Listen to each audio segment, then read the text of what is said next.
Robert Kiyosaki says US dollar is toast, citing Saudi Arabia's request to join BRICS. The famous author of the best-selling book Rich Dad Poor Dad, Robert Kiyosaki, says the US dollar is toast, citing Saudi Arabia's request to join the BRICS nations that comprise Russia, China, India, Brazil, and South Africa. The author of Rich Dad Poor Dad, Robert Kiyosaki, is back with another dire warning about the US dollar. Rich Dad Poor Dad is a 1997 book co-authored by Kiyosaki and Sharon Lechter. It has been on the New York Times bestseller list for over 6 years. More than 32 million copies of the book have been sold in over 51 languages across more than 109. Intelligent, but he's also taken myself and Kim and our whole company to a whole other depth of understanding of why the world is in such, I would say, dire straits right now. So our guest today is Andy Schectman, and I'm going to recommend 2 different videos with Jay Martin. And Jay Martin's the VRIC, Vancouver Resources Investment Convention. And Jay does an excellent job of interviewing you, and our whole company has been tasked with listening to part 1 and part 2 3 times each, because the amount of information packed into each one, everyone is different. So I'm going to recommend each of you do the same thing we're doing at Rich Dad, is listen to these 2 interviews with Andy Schectman and Jay Martin 3 times at least, because each time you listen to it, you'll gain a whole other insight as to what is going on in the world economy.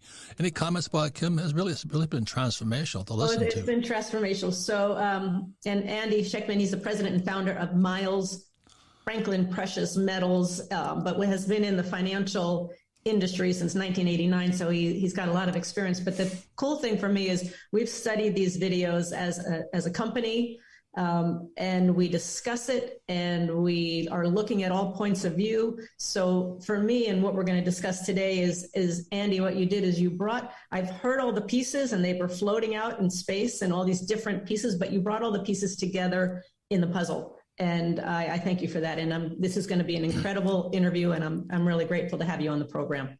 Right. So the first one I'm going to recommend is Jay Martin's with the BRICS, BRICS, which stands for Brazil, Russia, India, China, South Africa. And the second one is more about what you can do today. So we're going to recommend 2 different videos. Recommend listening to it 3 times.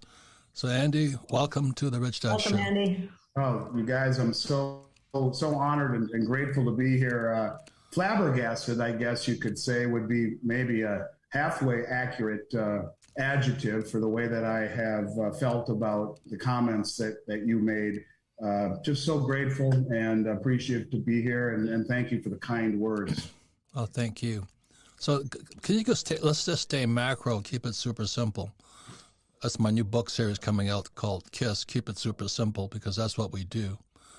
So could you explain why the BRICS, BRICS, so crucial to the future of the world? Yeah, I think it is incredibly crucial. It is a coalition of what amounts to pretty darn close to 90% of human population that is coalescing under a common theme, and that is, I think, to undermine the dominance of the West and the Western hegemony, and to do it properly with commodity backing. But if you don't mind, I'll take you down a pathway that I think will help connect the dots, and because I think it's important, as Kim said, there's a term, I think, if I get this right, if I remember back from high school, in literature called the fallacy of composition, which you look at a whole bunch of individual pieces, and in and of themselves, they don't have the significance that they do when they're all put together. And this is kind of what I started noticing really in 2017. And by 2019, that I was on to something. And since then, in every YouTube that I have done, I have followed this thread. And what's interesting is that the thread keeps accelerating really to where we are today, where it's becoming painfully obvious, as far as I'm concerned, that this is the direction things are going. So and you can interrupt me along the way if you have questions. But I'm going to take you down a path starting in 2017 and let yourself and your listeners decide for themselves if this is indeed correct, if I'm heading down the right path or not. Let me just say, I think you nailed it so hard, and that's why there's 2 J. Martin videos, 1 and 2. And my whole company has had to listen to part 1 3 times because there's so much information in there, but the pieces take a while to assemble. They do. And then part 2 is I've listened to it twice now. I'm going to listen to it the 3rd time.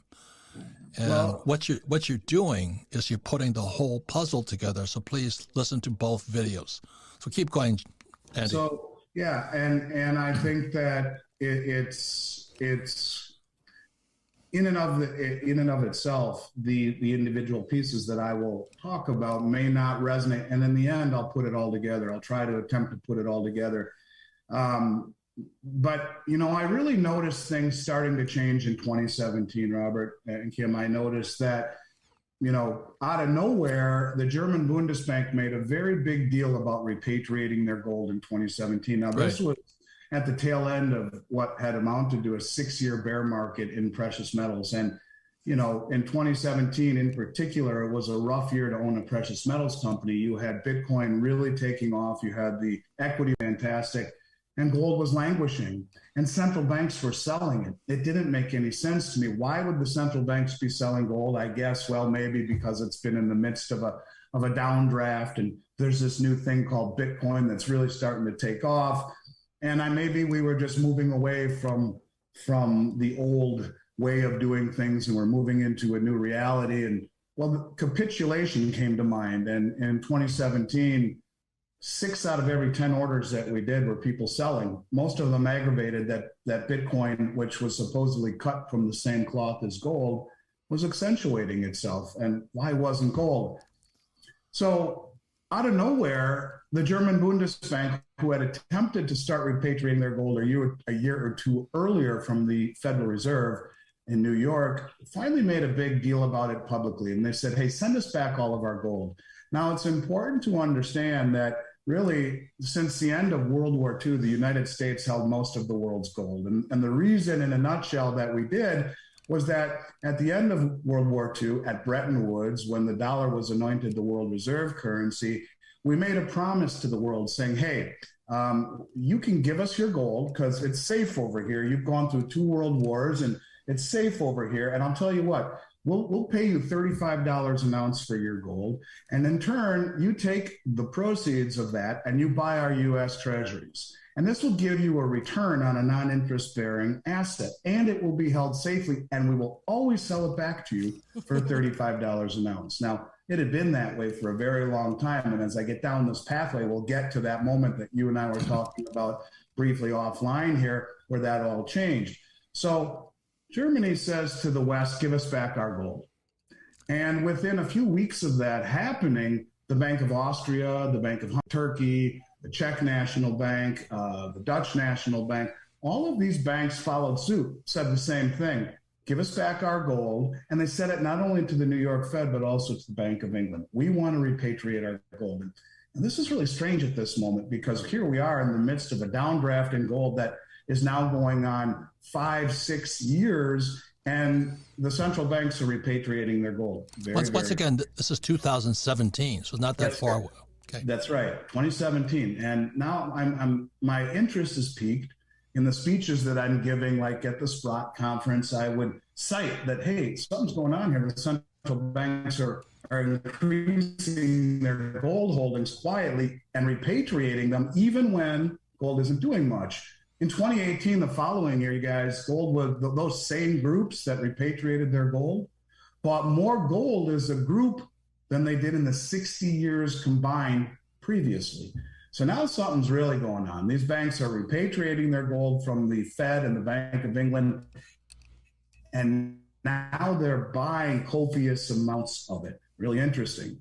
In 2019, those numbers were up nearly 100% in terms of central bank purchases. It's really ramping up. central banks not only have repatriated their gold, but now they're really buying it. And, it's still, this is perplexing until mile marker number one. Now, before I tell you mile marker number one, I'd like people watching this to ask themselves, how much of this do I really know? And ask yourselves, is the media that is supposedly telling us the truth really telling us what is important? Because I view some of the things I'm about to tell you as the most significant events, not only in my career, but ultimately in all of our lives. And I think maybe you'll understand what I'm getting at. Robert, you've seen this, and Kim, you've seen this, but for the sake of those who haven't, we'll start talking about these substantial, significant events that should really have been noticed by the public, but haven't. And I want people who are watching this to ask themselves, why? Why do I not know about this? Because they are very, very significant. Mile marker number one, 2019, after the banks have just massively accumulated for the past 2.5 years and repatriated all of their gold, you have to wonder, were they clued into what I'm about to tell you? The Bank of International Settlements, which is the central banker's central bank in Basel, Switzerland, in April of 2019, quietly reclassified gold as the world's only other tier one reserve asset. Now, since 1944, at the end of the war, there had only been one tier one asset recognized by the central banks, and that was US dollars and treasuries. It's a riskless asset. And now, out of nowhere, they levy gold from tier three, where only 50% was valued on the balance sheet, to tier one, where it's as good as cash or equal to cash. Very, very quietly. And it makes you wonder, were the other central banks clued in by the BIS that, hey, get your gold home and start accumulating it? I happen to believe the answer is yes to that question. So here we are in 2019. Things are really starting to get interesting. Wait, if I may add something, that was also the year the repo market crashed, September 17th, 2019. And that's when people started waking up to what was going on. And I'm going, what the heck is going on there?